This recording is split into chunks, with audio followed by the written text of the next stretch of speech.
Praise the Lord. ஆண்டவருக்கு மகிமை. இந்த காலையிலே உங்களை சந்திப்பது ரொம்ப சந்தோஷம். இயேசுவின் இனிய நாமத்தில் உங்களை வாழ்த்துகிறேன். 2 கொரிந்தியர் 10:4 எங்களுடைய போராயுதங்கள் மாம்சத்துக்கு ஏற்றவைகளாயிராமல் அரண்களை நிர்மூலமாக்குகிறதற்கு தேவ பலமுள்ளவைகளாய் இருக்கிறது. எங்களுடைய போராயுதங்கள் மாம்சத்துக்கு ஏற்றவைகளாய் இராமல். ஆண்டவருக்கு நன்றி. எங்களுடைய போராயுதங்கள், இந்த இடத்துல பவுல் என்ன சொல்லுகிறார்?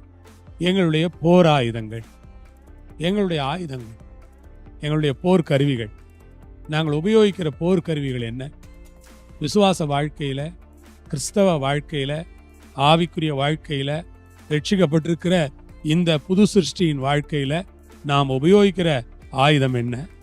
நம்முடைய போர் ஆயுதங்கள் மாம்சத்துக்கு ஏற்றவைகள் அல்ல, மாம்சத்துக்கு உரியவைகள் அல்ல, அது மாம்ச சம்பந்தமானது அல்ல, அதிலே மாம்சம் இல்லை.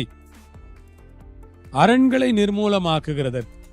அரண், பிசாசினுடைய அரண்கள், சிந்தையின் அரண்கள், வலிய அரண்கள், எதிரிகளின் அரண்கள், எதிரான வல்லமைகளின் அரண்கள், எல்லா அரண்கள், எல்லா விதமான ஸ்ட்ராங்ஹோல்ட்ஸ், எல்லா அரண்களையும் நிர்மூலமாக்குகிறது.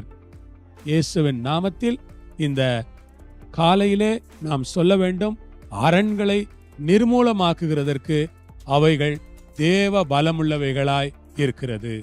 ஆமென். அரண்களை நிர்மூலமாக்குகிறதற்கு அவைகள் தேவ பலமுள்ளவைகளாய் இருக்கிறதா இருக்கா? ஸ்தோத்திரம். அல்லேலூயா. அரண்களை நிர்மூலமாக நாம் ஜெபம் பண்ணுவோம்.